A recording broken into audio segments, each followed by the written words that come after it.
Salut à tous et bienvenue, c'est Jean-Mi. J'aimerais parler de Sphaera. Sphaera est un jeu de Jean-Baptiste Casbonne. Il est illustré par Karina Botorski. Le jeu est actuellement en financement participatif sur Kickstarter et vous aurez en description de la vidéo le lien pour aller voir la campagne qui est déjà financée. C'est un jeu pour 1 à 2 joueurs à partir de 8 ans pour des durées de partie de 20 à 25 minutes environ. Le jeu mélange tactique, bluff ainsi que prise de risque. Les joueurs doivent recruter et faire évoluer une équipe de créatures en utilisant au mieux leurs différentes capacités.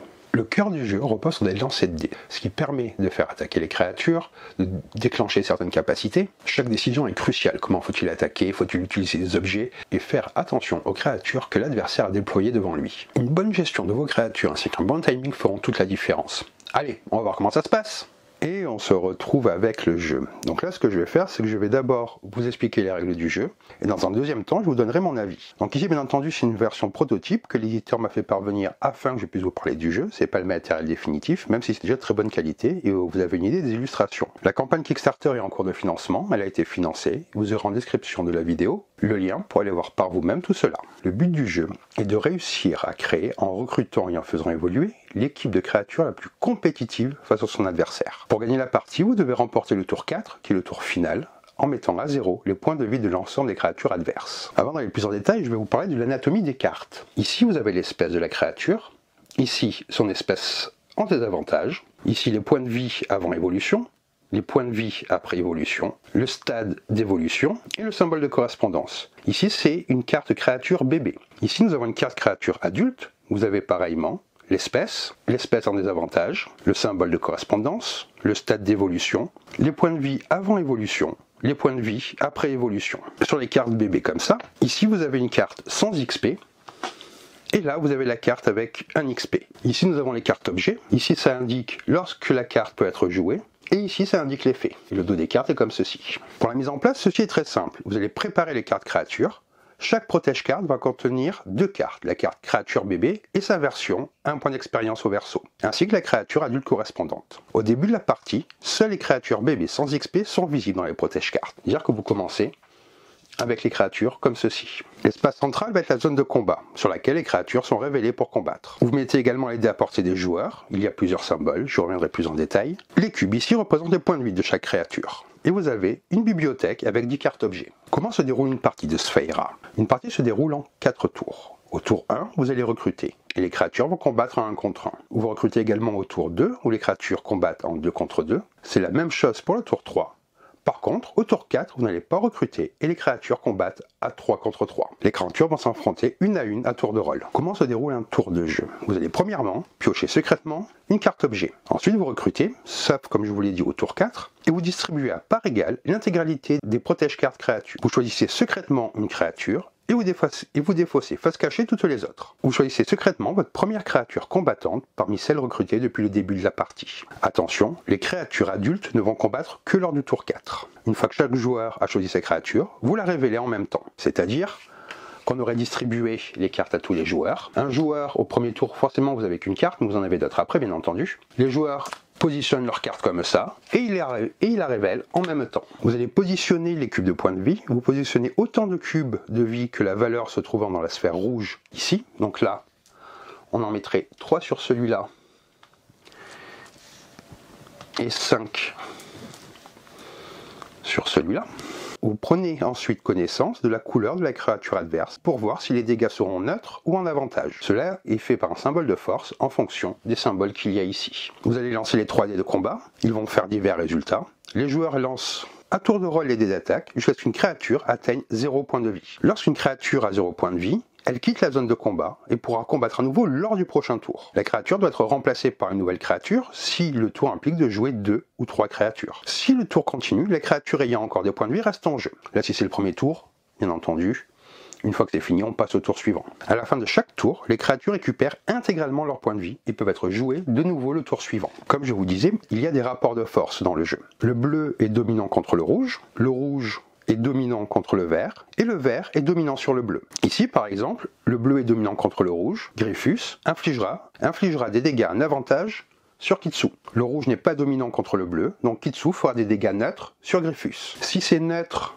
lorsque vous faites une attaque normale, vous faites 1 dégât. Si vous avez l'avantage sur la couleur, vous faites 2 dégâts. Dans le cas d'un critique, si c'est neutre, vous faites 2 dégâts. Et si vous avez l'avantage sur la créature, vous ferez 3 dégâts. Il y a cette créature particulière qui est la chimère. Les dégâts qu'elle reçoit sont neutres. Son évolution en adulte du nom de chimère reçoit des dégâts neutres et inflige des dégâts à l'avantage à toutes les couleurs appartenant à une espèce colorée. Vous le voyez indiqué ici à chaque fois.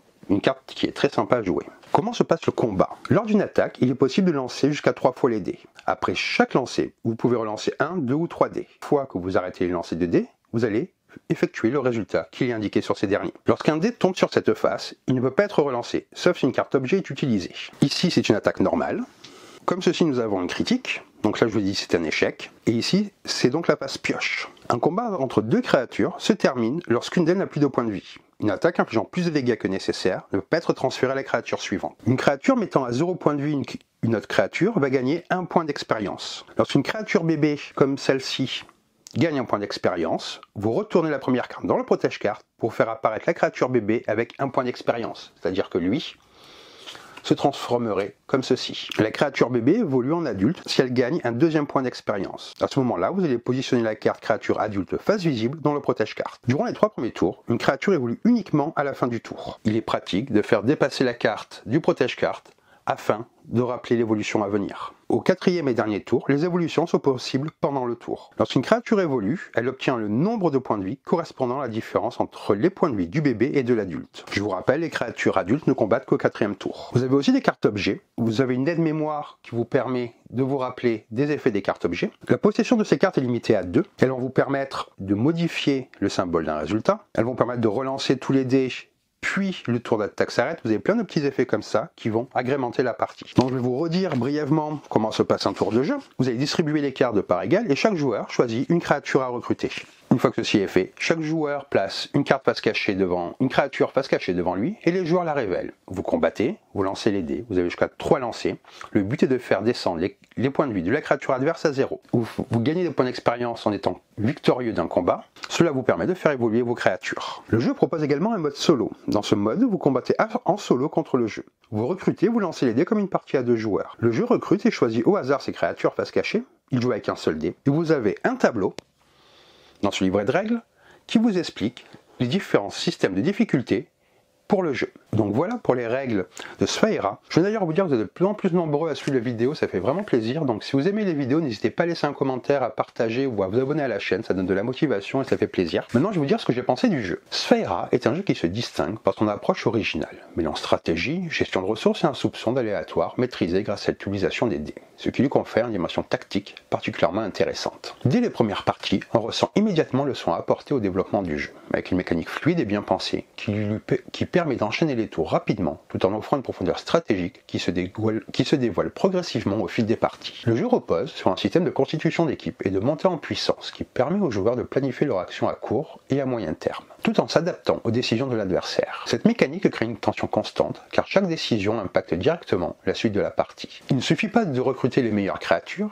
il faut aussi savoir les faire évoluer pour maximiser leur potentiel et préparer les affrontements futurs. Cette gestion intelligente des ressources et des pouvoirs rend chaque partie unique et renouvelle sans cesse l'expérience de jeu, empêchant toute monotonie. L'équilibre entre les différents éléments du jeu est remarquable et permet une grande variété de stratégies. Les joueurs peuvent choisir d'opter pour une montée en puissance progressive en privilégiant l'optimisation de leurs créatures ou au contraire adopter une approche plus agressive en essayant d'imposer rapidement leur domination. Cette flexibilité est renforcée par la présence des dés qui ajoutent une part de surprise tout en restant sous le contrôle des joueurs grâce à des mécaniques de mitigation qui empêchent toute frustration. Plutôt que de subir le hasard, il faut compenser avec lui et tirer parti des opportunités qu'il offre, ce qui ajoute une dimension supplémentaire à la réflexion et à l'anticipation des coups adverses. Le jeu est accessible tout en offrant une belle courbe d'apprentissage. Les règles sont simples à comprendre, ce qui permet aux nouveaux joueurs de s'immerger rapidement dans l'univers de Sphera. Mais elle cache une richesse stratégique qui ravira les amateurs de jeux de réflexion et de duels tactiques. Il y a toujours quelque chose à découvrir, une nouvelle approche à tester, une combinaison à exploiter pour prendre l'avantage, ce qui donne envie d'y revenir encore et encore pour affiner ses stratégies et explorer toutes les possibilités offertes par le jeu. L'expérience du jeu est renforcée par une direction artistique travaillée qui plonge immédiatement les joueurs dans un univers immersif et mystérieux.